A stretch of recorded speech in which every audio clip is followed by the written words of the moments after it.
Okay, good morning students. Class 10 का economics का जो चैप्टर चल रहा है आपका सेक्टर्स ऑफ इकोनॉमी, उसमें आज मैं पढ़ाने जा रहा हूँ आपको rising importance of the tertiary sector. इसके पहले मैंने आपको सेक्टर्स ऑफ इकोनॉमी में 3 सेक्टर पढ़ाए थे, primary sector, secondary sector and the tertiary sector. तो जैसा कि आपने देखा from the beginning the primary sector was very important and later on it has been shifted to the secondary and now it is shifted to the tertiary sector. तो आज की date में tertiary sector का importance बढ़ता चला जा रहा है। Importance of the tertiary sector are now rising, increasing. What is the reason behind this? इसके पीछे क्या कारण हो सकते हैं टर्सरी सेक्टर का इंपॉर्टेंस बढ़ने का, ये हमें जानना है। तो इसके पीछे जो फैक्टर्स है वो देख लीजिए। पहला है basic service.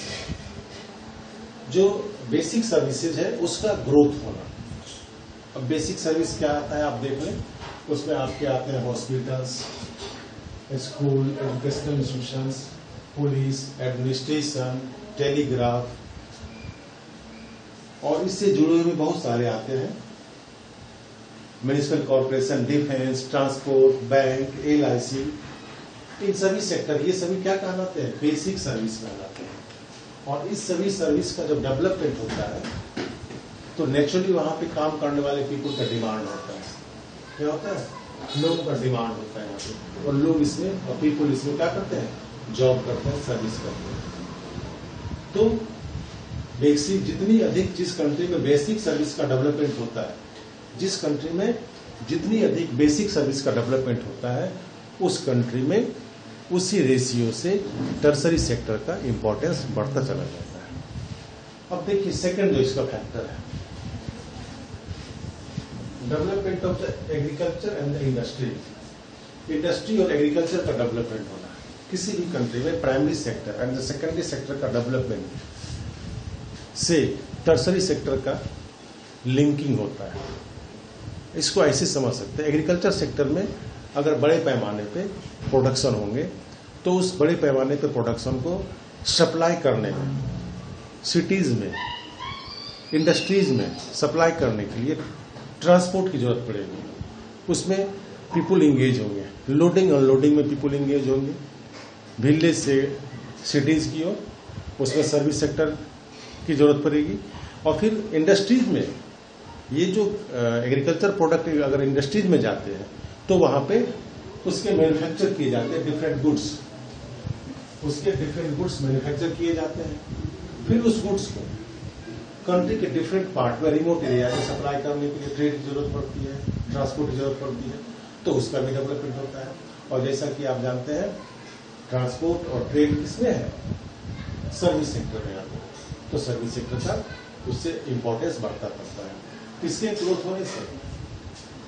Agriculture and the industries की ग्रोथ होने से सर्विस सेक्टर का भी ग्रोथ होता है और डेवलपमेंट होता है। थर्ड जो आपका कॉज है इसके पीछे, वो कॉज आपका है rise of income level. Rise of income level. Naturally human being का जब इनकम लेवल ग्रोथ होगा, बढ़ेगा, तो उसके डिमांड बढ़ेंगे। सिंपल सा एग्जांपल है, जब किसी व्यक्ति का इनकम लेवल अगर 10,000 पर मंथ है तो अपने रिक्वायरमेंट को वो सॉर्ट कर लेता है, कंट्रोल कर लेता है। लेकिन जैसे ही उसके इनकम लेवल बढ़ते हैं, अगर वो 50,000 इनकम करने लगता है तो नेचुरली उसके डिमांड बढ़ जाते हैं। डिमांड बढ़ जाते हैं, उसके डिमांड की क्वालिटी बढ़ जाती है। जो व्यक्ति पहले अपने बच्चे को पढ़ाने के लिए एफोर्ड नहीं कर पाता है, अगर उस व्यक्ति का इनकम लेवल बढ़ जाए तो वो अपने बच्चे को पढ़ाने के लिए स्कूल सेंड करने लगेगा, बुक्स परचेज करने लगेगा। जो private school, private college, private hospitals में एफोर्ड नहीं कर पाता ट्रीटमेंट के लिए, अगर उसके इनकम लेवल बढ़ जाते हैं तो प्राइवेट हॉस्पिटल्स में वो ट्रीटमेंट करना पसंद करता है। तो एक तरह से कहा जाए, जब लोगों का इनकम लेवल बढ़ता है तो उसके डिमांड बढ़ते हैं, और डिमांड बढ़ते हैं तो इसका इंपॉर्टेंस टर्सरी सेक्टर पे चला जाता है और टर्सरी सेक्टर का इंपॉर्टेंस बढ़ता चला जाता है। तो ये आपका थर्ड फैक्टर था इंपॉर्टेंस किसके बढ़ने का? Tertiary sector. फोर्थ जो आपका information and the communication technology का डेवलपमेंट होना, IT सेक्टर जिसे आप कहते हैं, इसका डेवलपमेंट होने के कारण इस सेक्टर में लार्ज स्केल में पीपल एम्प्लॉय हुए और उन्हें जॉब मिला, और इसके कई सारे एरियाज में लोगों को जॉब मिला, जिसके कारण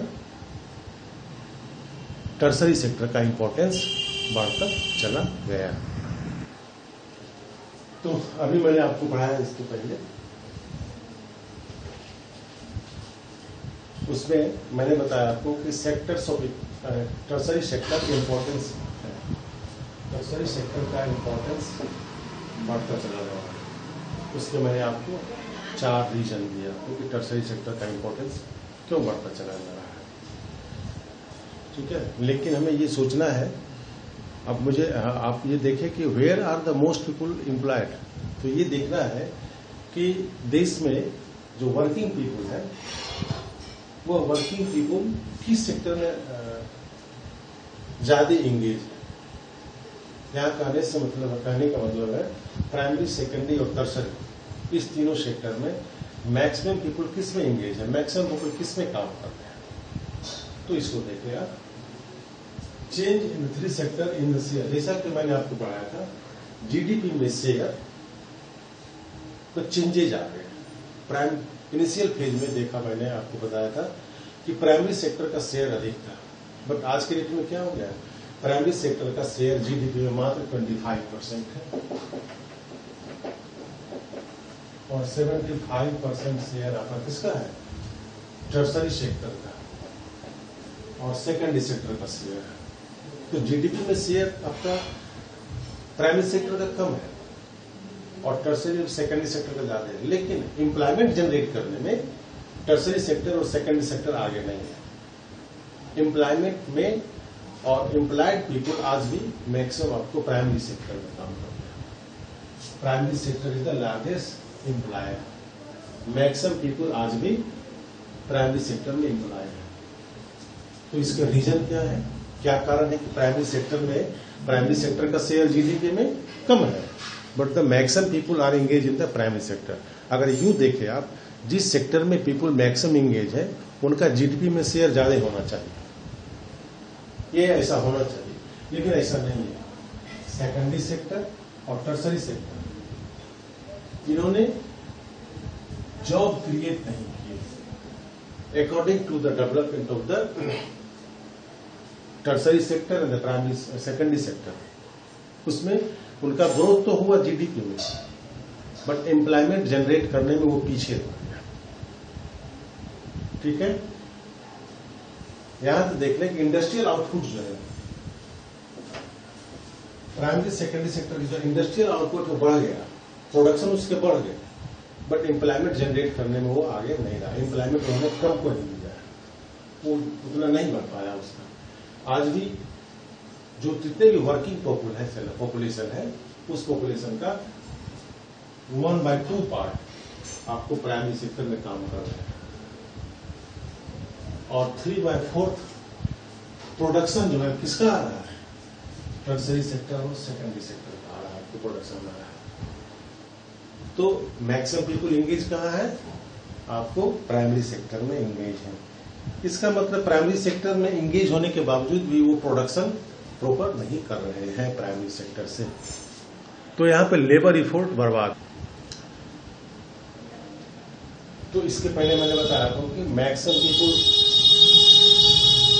कहाँ एंगेज है, मैक्सिमम पीपल एंगेज है प्राइमरी सेक्टर में, बट उसका प्रोडक्शन जो है ना टर्सरी और सेकेंडरी सेक्टर की इक्वल नहीं है। Second side the tertiary sector and the secondary sector employing the less people, but their production is in compared to primary sector more, उसके ज्यादा है। तो इससे पता चलता है कि मैक्सिमम पीपल एंगेज है कहाँ, प्राइमरी सेक्टर में एंगेज है। और ये भी साबित होता है कि जितनी रिक्वायरमेंट प्राइमरी सेक्टर में है वर्कर की अकॉर्डिंग टू प्रोडक्शन, उससे ज्यादा पीपल एंगेज है आपको प्राइमरी सेक्टर में। या यूं कह सकते हैं जितनी रिक्वायरमेंट है प्राइमरी सेक्टर में और जितने प्रोडक्शन प्राइमरी सेक्टर में होते हैं उसके अनुसार जितनी रिक्वायरमेंट है लेबर की, वर्कर की, उससे ज्यादा पीपल प्राइमरी सेक्टर में एंगेज है। अगर उसमें से कुछ पीपल को मूव आउट कर दे, कुछ पीपल को हटा दे, तो there is no effect on the production. Production पे कोई इफेक्ट नहीं पड़ता। चलिए इसको एग्जांपल मान के चले कि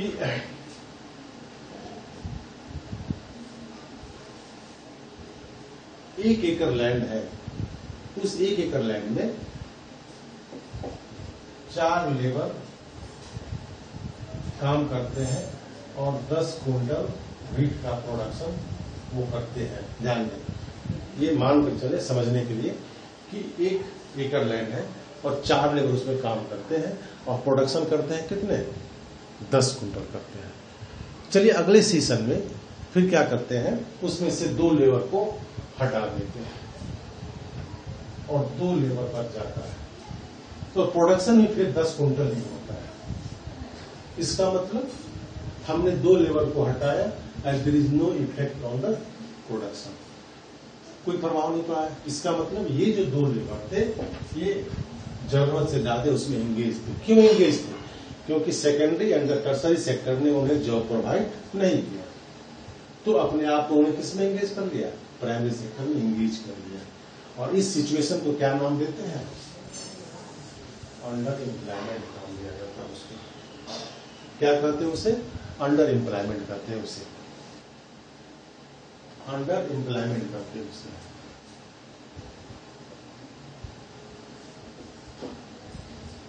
और इसमें क्या होता है, लेबर और इफोर्ट, जो लेबर की मेहनत होती है, मजदूरी होती है, कैपेबिलिटी होती है, उसका डिवीजन हो जाता है। काम तो केवल 2 ही लेबर कर सकते थे फुल इफिशियंसी के साथ, लेकिन इसमें लगाए गए कितने, 4, तो नेचुरली है सबका थोड़ा थोड़ा एफिशिएंसी बचा रह गया और चारों ने फुल इफिशिएंसी से काम नहीं किया। This is the division of the labour effort. और इस सिचुएशन को क्या कहा गया, अंडर एम्प्लॉयमेंट कहा गया। अब देखिए अनएम्प्लॉयमेंट क्या होता है। अनएम्प्लॉयमेंट एक ऐसा सिचुएशन है, अनएम्प्लॉयमेंट जिसे आप बेरोजगारी कहते हैं, एक ऐसा सिचुएशन है in which an individual is able to work. कोई व्यक्ति काम करने के लिए योग्य होता है, काम करना भी चाहता है, जो रनिंग वेजेज है, बट उसे काम नहीं मिलता है। इस सिचुएशन को अनएम्प्लॉयमेंट के नाम से जाना जाता है। So this is the unemployment, ठीक है। और अनएम्प्लॉयमेंट आप कह सकते हैं केवल प्राइमरी सेक्टर में नहीं होता है, टर्सरी सेक्टर और आपको सेकेंडरी सेक्टर में भी अंडर एम्प्लॉयमेंट होते हैं। ओके, आपके लिए क्वेश्चन है, where are the most people employed, कहां पे मैक्सिमम पीपल एम्प्लॉयड हैं। इस क्वेश्चन को आप सेंड करेंगे ग्रुप में। Okay, thank you.